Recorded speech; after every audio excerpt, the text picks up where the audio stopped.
the celebration of the Holy Eucharist with the Jesuits from the Philippine province. Keep the Faith. Daily Mass with the Jesuits streams from Monday to Sunday at 8 o'clock in the morning on Radyo Katipunan's Facebook page, YouTube channel, Twitter feed, and other social media partners. Are you feeling sore? We can make that better. Tune in to the Ateneo Senior High School's first radio program, SOAR, the Seniors On Air Radio. Don't change that channel yet, because SOAR is ready to put the you in youth. SOAR, Seniors On Air, here on Radyo Katipunan, 87.9 FM.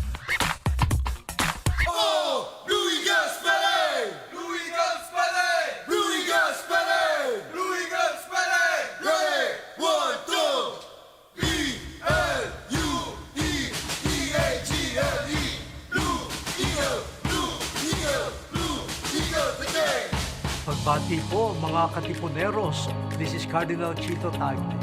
Join me every week on the Word Exposed on Air, here on the Voice of the Blue Eagle, Radyo Katipunan 87.9 FM, the Ateneo Campus Radio. The Voice of the Blue Eagle, Radyo Katipunan 87.9. Radyo Katipunan 87.9 FM. Rejoice, refresh, renew, and reflect. Join us for an hour of music that uplifts the soul. Listen to your favorite Jesuit music ministry artists. This is JMM Radio. Get your day's dose of inspirational music. Tune in to JMM Radio every Wednesday, only here on Radyo Katipunan 87.9 FM.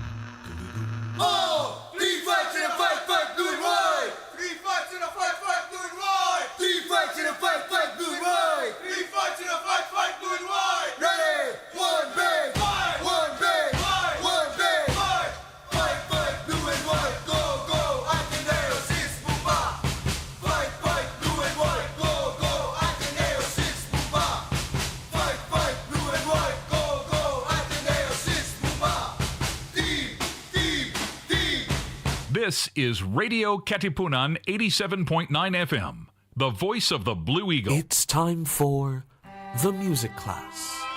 Join us for an evening of learning music and appreciating the art behind every hum, tune, and beat. Listen to engaging performances and insights from some of the top and upcoming musicians in the scene today. Tune in every Tuesday evening here on The Music Class. Let the music class begin.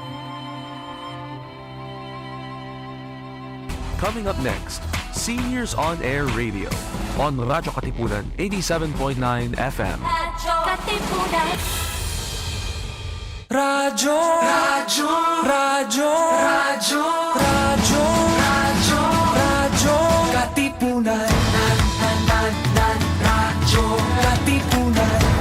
Radyo Katipunan. Radyo, radyo, radyo, Katipunan. Radyo, radyo, radyo, Katipunan.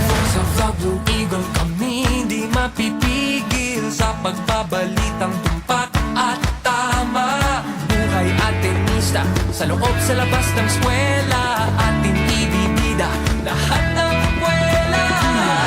Radyo, radyo, radyo, Katipunan. Radyo, radyo, radyo, Katipunan. Radyo, Katipunan. Radyo, Katipunan. Kawal ni Ignacio, Katipunero sugod, todo sa kayon, tulong at tulong. Lipat na Blue Eagle, galing giting nagigil. Blue and white, one big fight. Radyo, radyo, radyo, Katipunan. Radyo, radyo, radyo, Katipunan. Radyo, Katipunan. Radyo, Katipunan. Radyo, radyo, radyo, Katipunan. Radyo, Katipunan. Are you feeling sore? We can make that better. Tune in to the Ateneo Senior High School's first radio program, SOAR, the Seniors On Air Radio. Don't change that channel yet, because SOAR is ready to put the you in youth. SOAR, Seniors On Air, here on Radyo Katipunan, 87.9 FM. Hey, ASHS! Good afternoon, everyone, and you're in here for another episode of SOAR. Time check, it's 4:31 p.m., and I am your sole radio jock this afternoon, DJ Shua. And for today's SOAR, we have so much insight in store for you. For our topic, drumroll please, the Women's Month. Before we officially start, let us first welcome our special guest for today's episode, Sir Franz Jan Santos. Sir Santos holds multiple roles within the Ateneo community.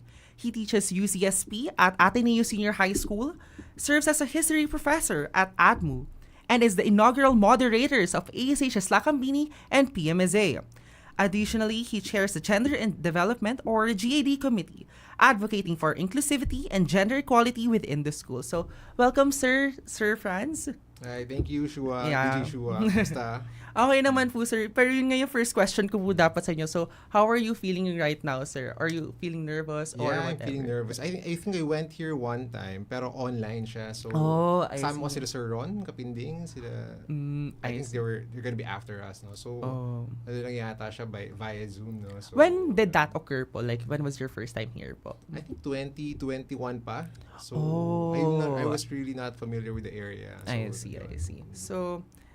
So as you know, guys, it's Women's Month, and some actions to celebrate these are through the LRT's free ride for women on selected days this March. However, para mas ma-contextualize natin here in the Ateneo Senior High School, let's talk about here in ASHS. So, for our first question po, no, sir, so what was the context of girl students or teachers, faculty members, and custodians in the ASHS when it started here in the 2016? So, or their challenges or their lows, and how did the school responded to this po? Well, I think pinag-usapan natin kanina, dapat yata hindi tayo nandito kasi it's Women's Month, pero tayong dalawa nandito. Pero Unfortunately. yeah, the women in Ateneo right now are so empowered na wala silang time for this today, no? I'm just joking. Pero hindi. It's kwentuhang kwentuhang matanda, I think. Siguro I was here with your moderator, si Miss Borja. Ma'am Borja, yeah. Yeah, when we first started the senior high school in 2016. Tapos it was a real paradigm shift. We would like to believe na we did everything to prepare everyone for the adjustment. Pero meron din siyang humble recognition na marami tayong hindi alam. So it was very difficult. Did you start here po, like, naabutan niyo po ba na yung first year ng senior high school po here? Yeah, we were here. Nung wala pang building, yeah, we were here. I see. We were actually in Bellarmine nung start. No?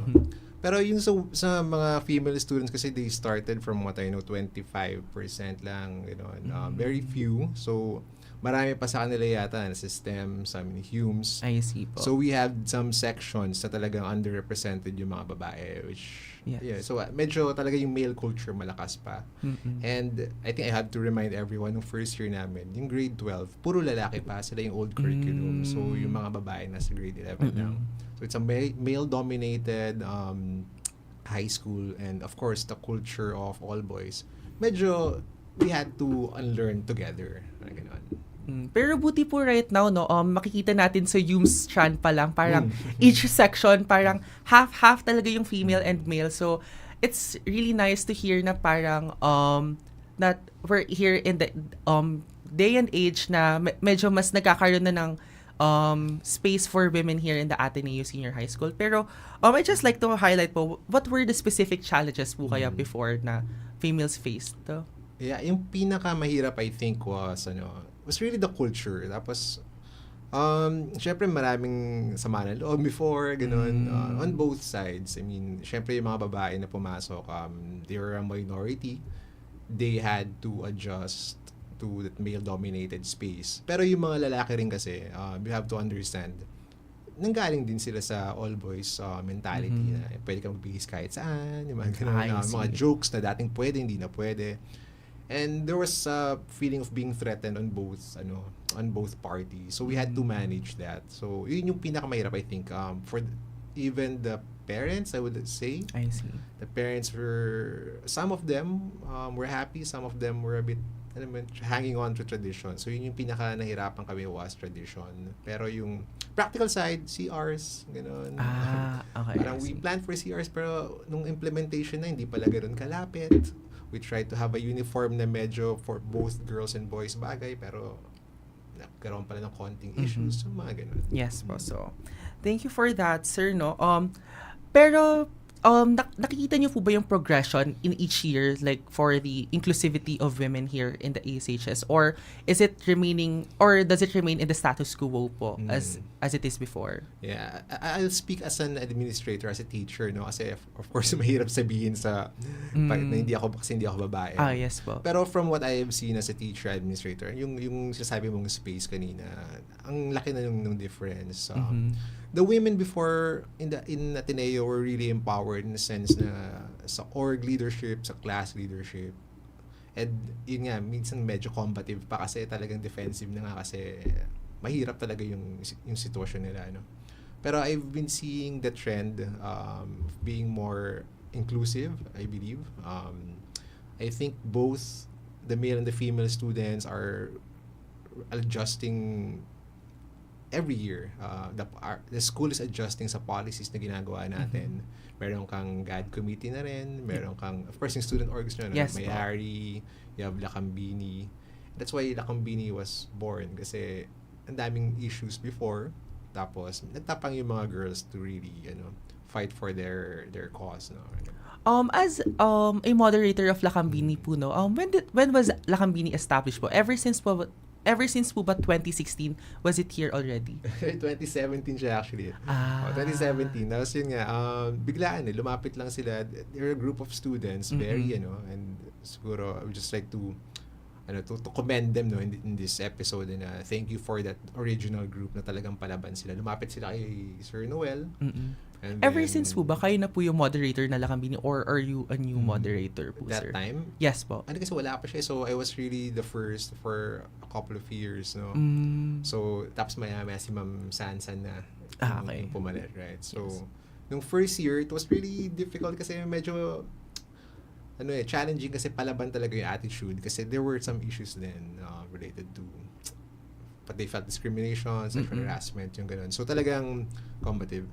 And nagkakaroon siya ng backlash na hindi naman nila kasalanan din kasi palaban like one very funny example, may group of guys na gumawa sila ng sariling informal org nila called Lakamboys. Ay! Kasi parang feeling nila na-threaten sila ng aggressiveness daw ng Lakambini. Mga ganun. I see. Pero kung ako yung kung hihingin yung opinion ko about it, medyo questionable po pala yung Lakam. For me lang po. For me, parang why do they feel so threatened here in a predominated country of men po? Like we live in like kind of a patriarchal society po. So, what's your thoughts po in Lakamboys if ever that you want to comment about that, if ever? Yeah, actually, meron kayong mga teachers now, so hindi ko na lang sasabihin dito sa pero may mga teachers kayo here na they were part of the original batch, no? At least, I think 3 or 4 of them. So, mamaya sabihin ko siya kung sino. Sige po. Interviewin nyo sila. Pero one of the things that they did was, nag-demonstration pa yata raw sila sa lobby. For male rights. Pero they feel really threatened nga kasi the girls before, kahit konti sila, talagang they were very aggressive because they wanted the space. They want to fight for space. I see, yes po. So, nung second, third year ng Lakambini, medyo nagbago ng konti. Hindi na masyadong combative kasi they felt that the first batch was able to lay down the foundation. So, sila, mas they're trying to be more inclusive na rin, trying to be more mellow, So, noong 2016 po ba, how was Sango po? Was it led by pure males po noong school year 2016? Hindi naman, meron naman mix. Pero our Sango din was male. No? I see po. So, for our second question naman po, comparing women empowerment then and now in the ASHS, how would you comment to that po? Yung sa empowerment, in terms of what they can and what they're willing to do, maraming similarities yung org leadership, class leadership, ganun. Siguro the numbers is one of the changes, mas marami. Ngayon. And then there are more creative ways to do it, and I think also may acceptance na hindi na acceptance the normalization of the co-ed system. Kasi again, hindi ko talaga mapigilan sabihin na nung start kasi ang dami talaga resistance, and it's not just from the boys, it's from the parents, it's from the alumni. It's an institutional thing that we had to adjust to. So, for our third question, naisip ko lang din to habang sinusulat ko kanina yung mga question po. So, what are some of the projects or initiatives of the school for gender inclusivity and women empowerment po? Actually maraming groups kasi na gumagalaw, kaya it's difficult to speak for them. Pero yung go-to mo lagi dyan, of course, is you have the Gender Hub. Meron tayo nun. And then from us also, the school, meron tayong Gender and Development Committee, which we call the GAD Committee. So, chine-check namin lahat ng structures, yung policies ng schools for gender inclusivity. Matanong lang po no, sir. Wait lang po, sorry na cut off po. Pero like, sino po yung usually nakaka-attend po sa mga workshops po na ganito po? Like, kunwari yung Gender Hub po, like, usually sino po yung audience? Well, yung kunyari, gender sensitivity, yung mga ganun, dapat regular yan eh. And we're doing it naman. Pag gano'n, ang talagang target niya is una yung employees mo, especially the teachers, na dapat alam nila how to handle students, different genders, mga ganun.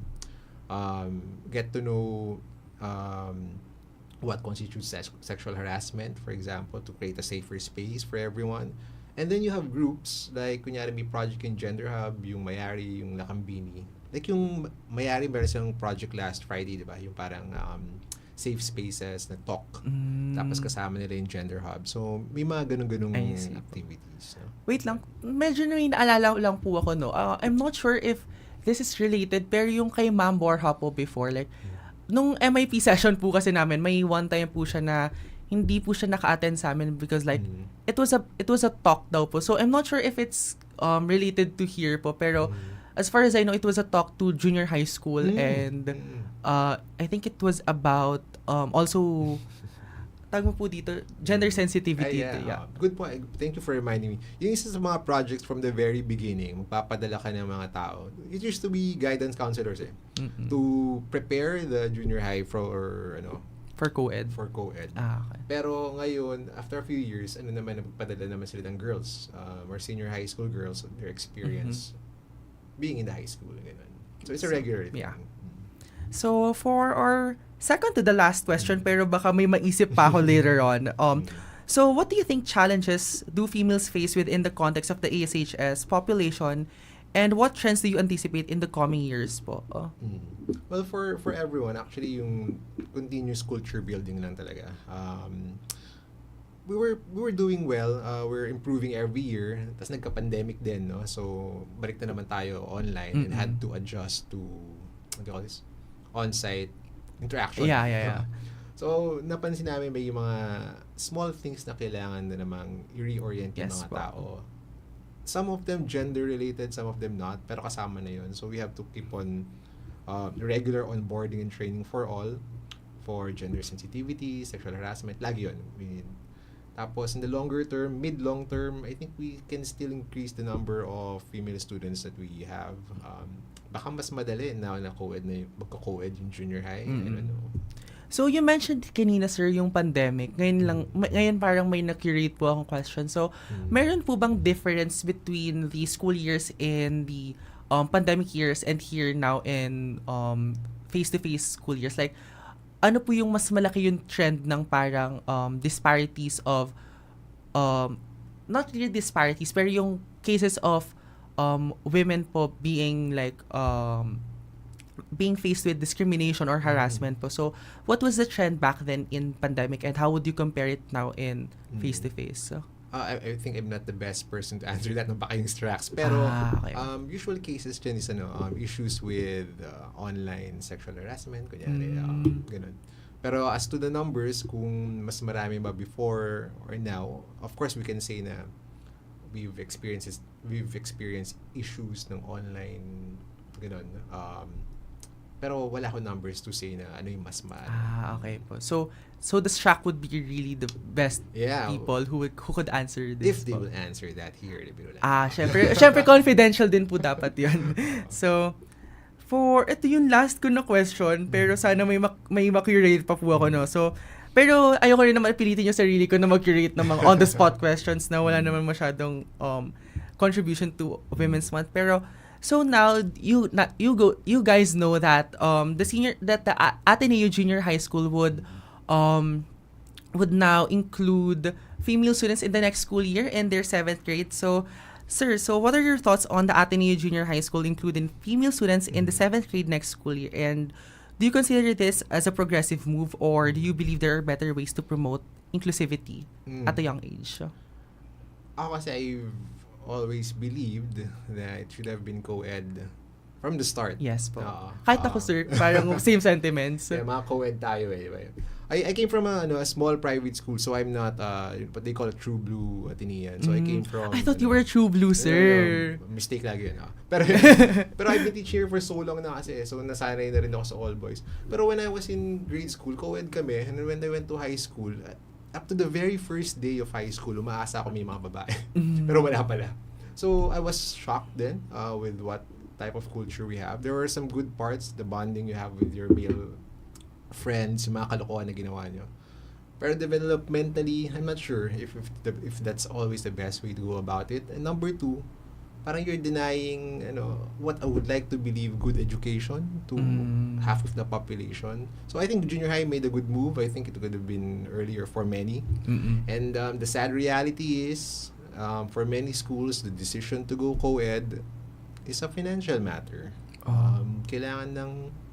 They need more students. So, yun yung for me, sayang lang na, it's a good move for many schools. Ang dami kasi ngayon, di ba? Like your school, are going co-ed na. Pero I was just hoping na the move to go co-ed was principle-based, and not because we need more students. Okay, sir. So, parang do you see anything that could go wrong with this sudden implementation? Sa junior high? Yes po.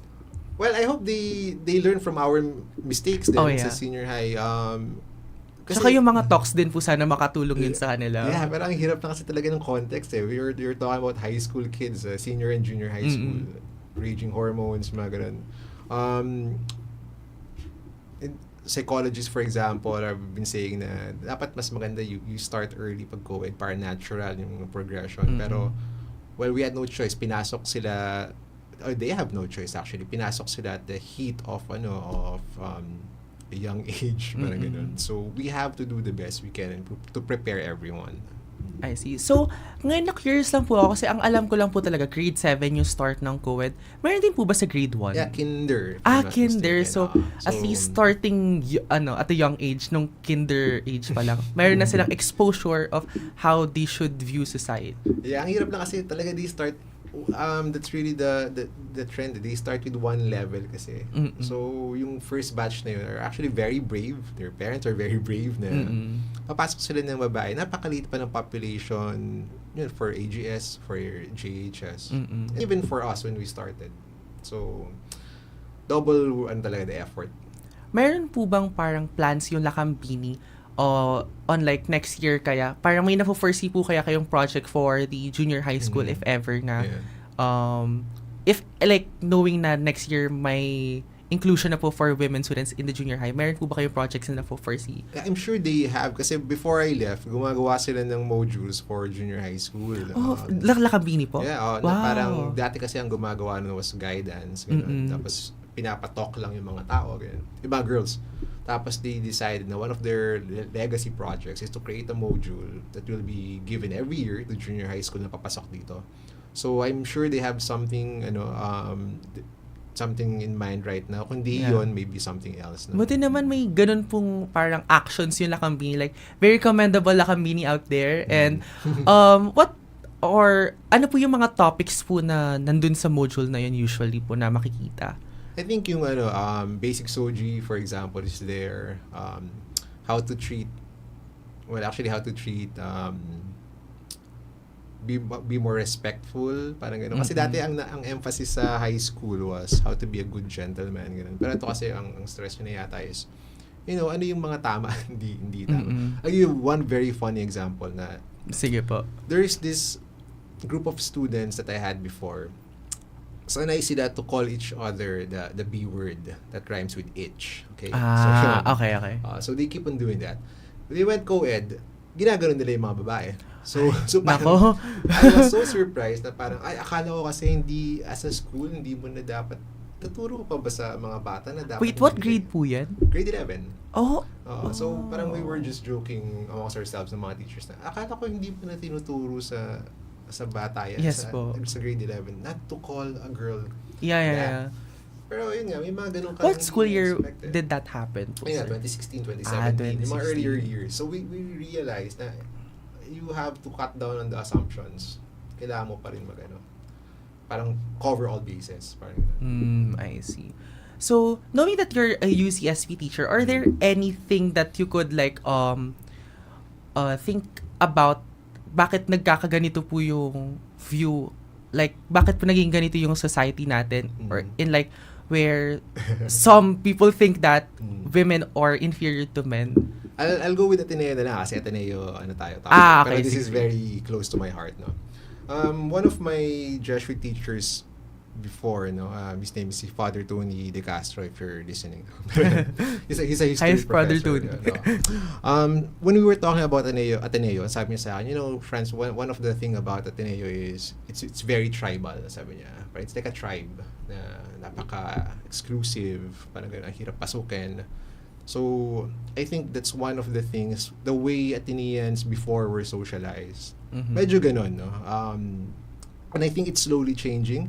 And that's why I really love the senior high school kasi I saw how that mentality change or nag-expand na. If you still want to call it a tribe, how the tribe is expanding to be more inclusive. Not just to women, but to all sexes, diba? All genders pala. So, I was so happy to see the change, and that's why, warts and all, I'm very proud of the senior high school. So if you could say if you could tell our viewers your ending statement about the Women's Month, or what are your ending sentiments about in celebrating Women's Month, what would it be po, sir? I think I'll follow the principle lagi of gender equality sa UN and all. Na parang it's not, well, it is always about human rights, pero the other part of it is it's also about development. Na parang I'll quote another Jesuit, si Father... Oh, shucks. Villarin. Sorry, Father. Sorry, Father. Si Father Villarin. Wait lang. Our former president. No? Father Villarin. Naisip ko kung may parang may narinig na ako Father Villarin po before. Pero sige, continue, sir. Na parang, sabi niya was, when Ateneo was still all male before, nung college, yung college nila, when they were still all male, parang they were getting students na hindi sana ganun kataas yung IQ na they wanted, no? Pero they had no choice kasi hindi sila pwede tumanggap ng babae. So nung tumanggap na sila ng mga babae, yung average IQ ng mga Atenista tumaas. So that's just one of the many examples na if you want your institutions to benefit, to progress, to develop, you need everyone, and that includes the women, of course. So, and thank you so much, sir. So, I think that concludes our episode. Pero do you want to shout out anyone close to your heart, sir? Special request sa mga anak ko, no? So, si Ayla and Ellie. Hello po.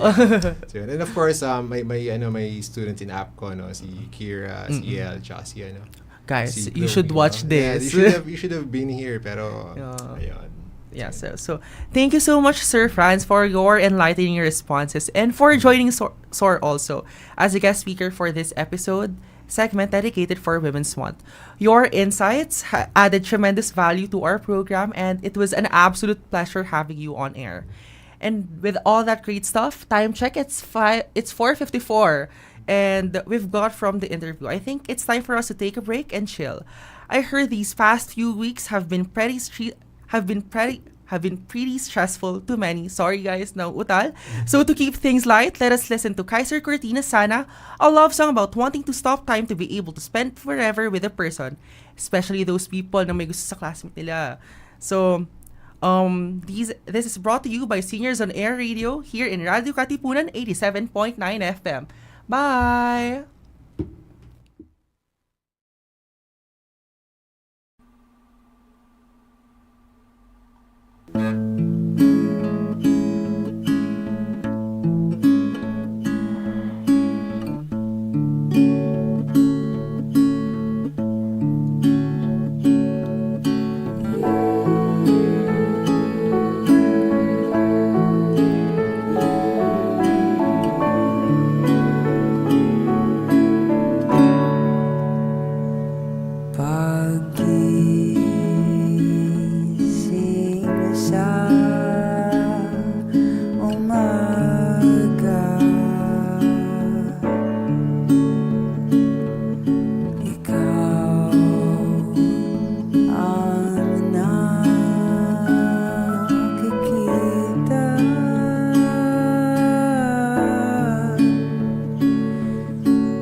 Okay, so that is Kaiser Cortina Sana, again brought to you by SOAR. For those who do not know, Kaiser, who has been a guest here in our program before, is an indie singer, songwriter trying to capture life beauty through music from 12 Carvalho of the GA Strand. Grabe guys, parang kanina nung pinapakinggan ko, parang nag-reminisce ako, parang medyo naging nostalgic ako sa mga bagay-bagay. Pero joke na. Pero he aims to share this beauty with his audiences in hopes of giving them a place of solace and peace through his works and performances. So, You will be hearing more from him and many more as APCO has just opened its door to musicians here in ASHS. As you recently called out for original music compositions from our fellow senior high school students with the aim of providing them with a platform to have their crafts heard by a wide audience beyond the school borders. Joining Kaiser as another SOAR music partner is Kristen Llagas, a multi-instrumentalist from GE11 Gornet, whose primary taste for music is rock and with a debut album in the works. Though he doesn't consider himself a professional musician yet per se, he embraces his limits to be creative in making original compositions. He is here to present his debut single, which is unreleased, guys, entitled Dismissal, a point of view from one student who, just like all of us in the ASHS, may find joy to finally get back home or meet up with our friends after a busy day in school. So time check, it's 5 o'clock, and I think Dismissal is around the corner. So bye, guys. Enjoy the song. At last, another year of rest. The bell just screamed for the final time. The classroom was filled with cheers and applause. Classes are over once again. The crowded classroom became so sparse. And all the chairs and tables in the proper places. Lights and fans can ambush me. And my locker is gonna eat my books again. How will everyone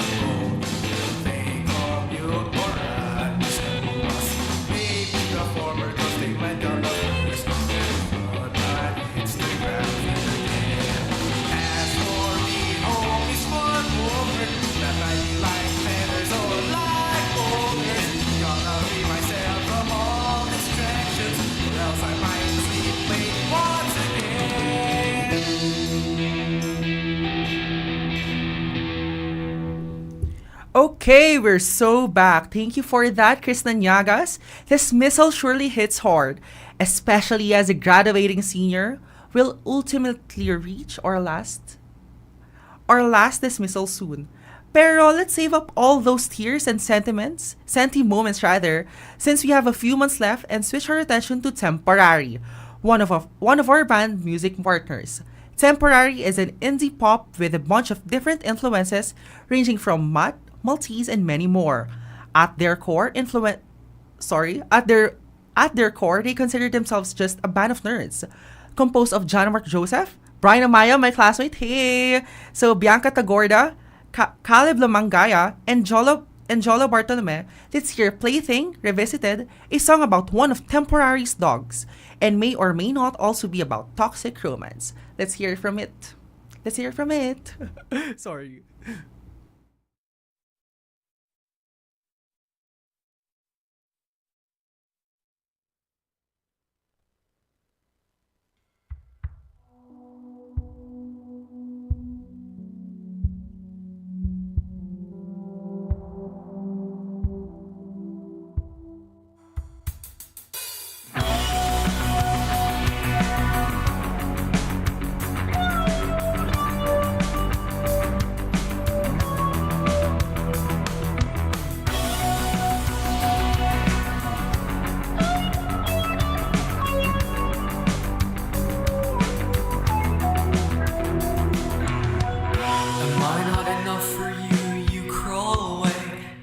Guessing what to do, what to be. Stop running and hiding from me. You seep through the cracks and all I'm left to do is wish you'll come back. Here's hoping I'll figure out what to do with you. Sneak through, bleed through Mach 5, I can't catch you. Running, looking back and laughing doesn't amuse you.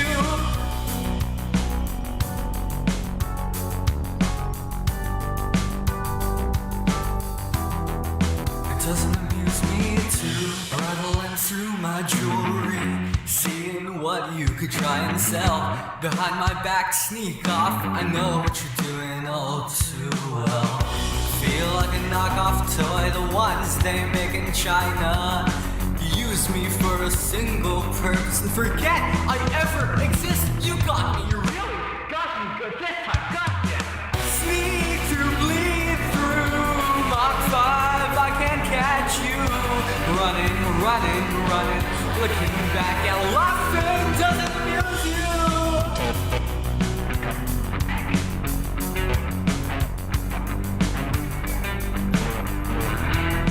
It doesn't amuse me too. It doesn't amuse me too. It doesn't amuse me too.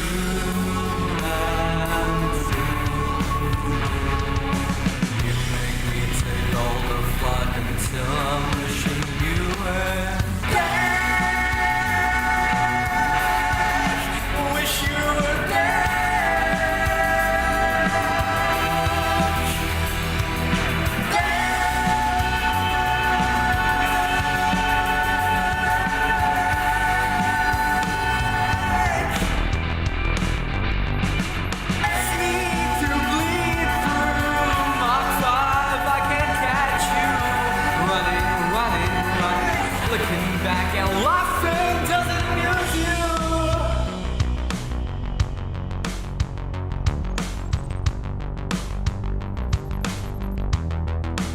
Doesn't amuse me too.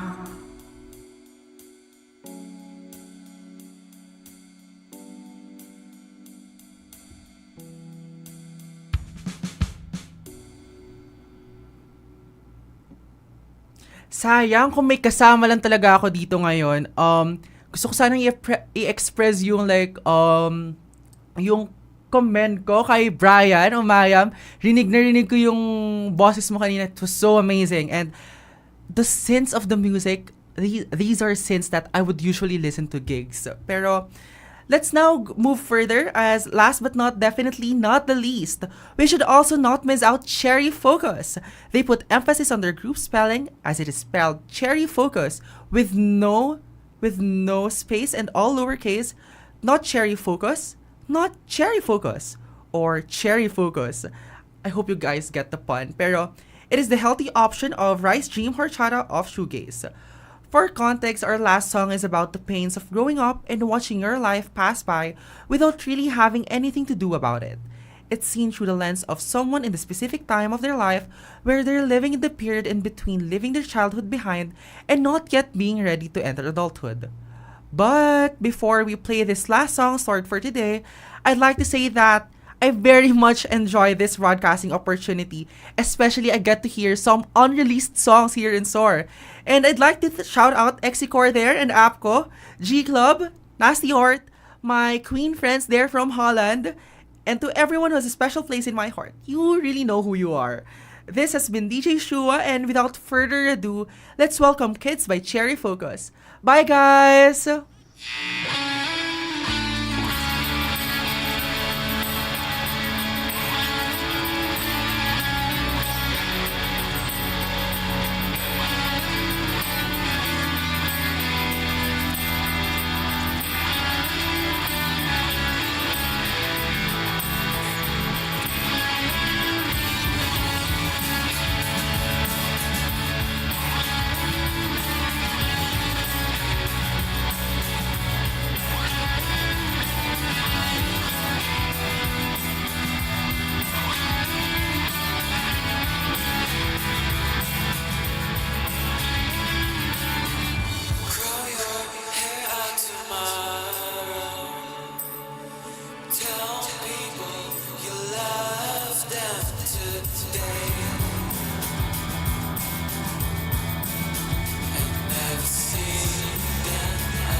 It's the one that tells me that the time of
Are you feeling sore? We can make that better. Tune in to the Ateneo Senior High School's first radio program, Soar, the Seniors on Air Radio. Don't change that channel yet, because Soar is ready to put the you in you. Soar, Seniors on Air, here on Radyo Katipunan, 87.9 FM.